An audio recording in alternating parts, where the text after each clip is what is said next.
Sebelum melanjutkan, jangan lupa subscribe dulu, terima kasih. Bab 435, Markas Besar Kamar Dagang Paviliun Emas. Baik, Tuan Muda, berikan perintah, musnahkan gerbang Asura. Chen Xiaofeng melangkah maju, kebencian di hati kita tidak akan bisa dipadamkan kecuali Huang Xiaolong mati. Di antara puluhan ribu murid kultus Dewa Kosmos yang dibantai Huang Xiaolong, murid-murid pribadinya juga ada di sana. Mereka yang memenuhi syarat untuk diterima sebagai murid pribadi Chen Xiaofeng tidak dapat disangkal memiliki bakat luar biasa. Namun semua orang itu sekarang sudah mati. Semua petinggi kultus Dewa Kosmos merasakan hati mereka berdarah. Hezi dan para tetua juga melangkah maju, memohon Xiehui untuk memberi perintah musnahkan gerbang Asura. Secercah cahaya berkelebat di mata Xiehui, tampak tergoda, tetapi ia malah menarik napas dalam-dalam, dan berbicara dengan sungguh-sungguh, aku akan meminta seseorang untuk menghubungi ayahanda. Meskipun ia sangat ingin melucuti Huang Xiaolong dengan tangan kosong dan menggerogoti tulang-tulangnya, menyerang markas besar gerbang Asura bukanlah hal yang mudah. Kekuatan dan pasukan Asura Gate mungkin telah berkurang secara signifikan selama bertahun-tahun, tetapi sekarang ada Huang Xiaolong di pucuk pimpinannya. Huang Xiaolong adalah eksistensi yang tidak seorang pun berani meremehkannya. Jika kultus Dewa Kosmos benar-benar berperang dengan gerbang Asura, bahkan jika kultus Dewa Kosmos akhirnya dapat memusnahkan gerbang Asura, mereka harus membayar harga yang mahal dan mengalami penurunan kekuatan yang sangat besar. Pada saat itu, kekuatan super lainnya seperti Distinct Void Door dan White Phoenix House akan menyerbu dan meraup keuntungan tanpa usaha sama sekali. Oleh karena itu, perintah itu harus datang dari ayahnya. Sedikit lebih dari 1 jam kemudian, Xiehui menerima balasan dari ayahnya. Pesan Xie Chou adalah, semua orang harus menunggu sampai dia kembali. Chen Xiaofeng, Hezi, Hu Chen, dan yang lainnya tidak sabar untuk mencabik-cabik Huang Xiaolong, tetapi mereka hanya bisa menahan kebencian dan amarah di hati mereka setelah menerima instruksi pemimpin. Penegak hukum Chen, penegak hukum Hu. Xiehui berkata dengan dingin, sampaikan perintah, para pengikut gerbang Asura dan keluarga-keluarga yang tunduk di bawah gerbang Asura, selama mereka berani muncul di wilayah kultus Dewa Kosmosku, bantai mereka semua tanpa ampun. Meskipun ayahnya telah memerintahkan untuk tidak menyerang gerbang Asura, perintahnya ini tidak bertentangan dengan perintah ayahnya. Baik, Tuan Muda.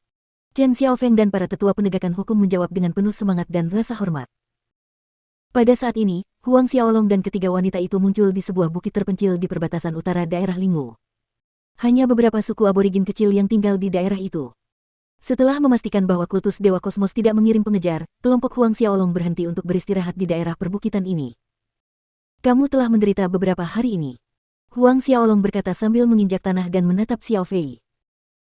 Mata si plus Xiao Fei tiba-tiba memerah, dia terisak saat dia terjun ke pelukan Huang Xiaolong.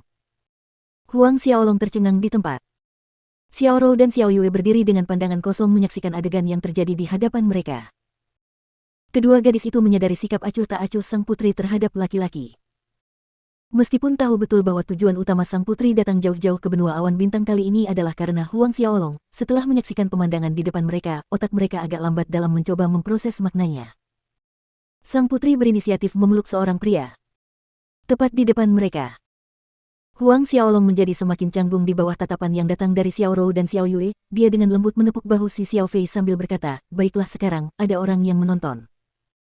Si plus Xiao Fei segera menyadari kesalahannya, teringat bahwa Xiao Rou dan Xiao Yue berdiri di samping. Dia segera melepaskan Huang Xiaolong dan mundur dengan gugup saat rona merah cerah merayapi wajahnya.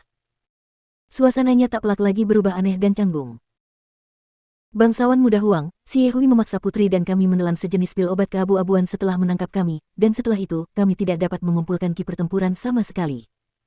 Xiehui mengatakan bahwa jika kami tidak diberi penawarnya dalam waktu 1 bulan, kami tidak akan pernah pulih selama sisa hidup kami. Pada satu titik, pelayan Xiao Rou berbicara, memecah keheningan yang canggung. Benar sekali, Tuan Muda Huang, kalau tidak ada penawarnya, maka putri.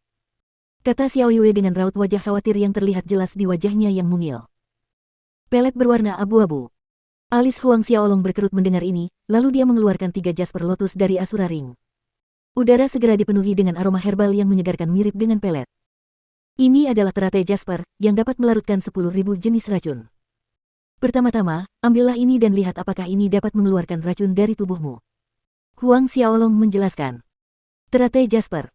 Mata si plus Xiao Fei membulat karena takjub dan gembira.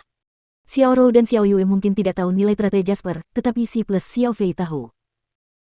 Huang Xiaolong mengangguk sambil tersenyum tipis, telan ini dulu, baru bermeditasi. Aku akan mengawasi. Setelah itu, dia memberikan 3 tangkai teratai Jasper kepada ketiga wanita itu. Sambil memegang teratai Jasper di tangannya, si Xiaofei menatap Huang Xiaolong dengan saksama. Rasa kagum yang terpancar di matanya membuat Huang Xiaolong ingin melarikan diri demi keselamatan. Dia menghindari tatapan mata si Xiaofei dan berdiri berjaga di samping, bertindak sebagai pengintai bagi ketiga wanita itu. Reaksi Huang Xiaolong membuat si Xiaofei terkekeh pelan, seperti 1000 kelopak bunga yang mekar dengan indah. Baru kemudian dia duduk dalam posisi meditasi bersama kedua pembantunya, mengambil Jasper Lotus dan mulai menjalankan teknik kultivasi mereka untuk menghilangkan racun. Helaan napas berat lolos dari hati Huang Xiaolong mendengar tawa kecil si plus Xiaofei. Awalnya, ketika Huang Xiaolong mendengar Tuan Muda Sekte Dewa Kosmos Xie Hui mengatakan bahwa Xiaofei memiliki seseorang yang disukainya, dan orang itu adalah dirinya sendiri, dia masih merasa ragu. Namun, barusan, dari cara Xiaofei menatapnya, perasaan cinta yang dimilikinya terhadapnya terlihat jelas. Pada saat seperti ini, Huang Xiaolong tidak bisa tidak memikirkan Lilu. Ada perasaan yang jelas bahwa dia dan Lilu akan segera bertemu, namun, ada firasat kecemasan yang menyertai perasaan ini. Mungkinkah karena identitas Lilu saat ini? Huang Xiaolong merenung. Sekarang, Huang Xiaolong tidak lagi ragu bahwa Lilu adalah gadis suci Templar Dewa yang terpilih. Gadis suci Dewa Templar, Huang Xiaolong bergumam pelan. 2 jam berlalu dengan tenang. Setelah meminum Jasper Lotus, kabut abu-abu samar melayang keluar dari tubuh si plus Xiaofei, Xiao Rou, dan Xiao Yue. Huang Xiaolong, yang telah mengawasi kondisi ketiga orang itu, akhirnya merasa tenang ketika melihat pemandangan ini. Dia tahu bahwa kabut abu-abu itu adalah racun yang dikeluarkan dari tubuh mereka. Memang, awalnya dia sedikit khawatir bahwa Jasper Lotus tidak akan berfungsi. Jika sampai itu terjadi, Huang Xiaolong harus melakukan perjalanan lagi kembali ke Cosmos God City.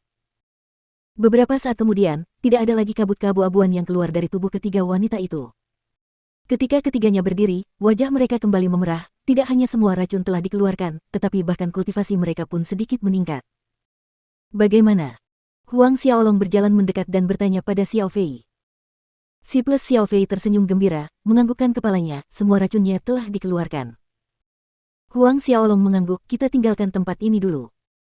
Huang Xiaolong yakin bahwa tak lama lagi kedua Ratus Oblas di bawah pemerintahan kultus Dewa Kosmos akan memberlakukan darurat militer. Itulah sebabnya dia harus membawa ketiga wanita itu keluar dari lingkup pengaruh kultus Dewa Kosmos sesegera mungkin. Ketiga wanita itu mengangguk mendengar perkataan Huang Xiaolong. Dalam sekejap mata, keempat orang itu menghilang dari lokasi perbukitan itu.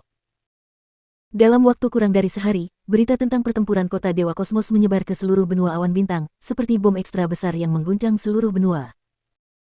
Pada hari pernikahan besar Tuan Muda Kultus Dewa Kosmos, Huang Xiaolong seorang diri menerobos masuk ke kota Dewa Kosmos dan membantai lebih dari 10.000 pengikut Kultus Dewa Kosmos. Huang Xiaolong benar-benar mengolah seni sumi dewa. Keterampilan pertempuran nomor 1 sekali lagi muncul di dunia.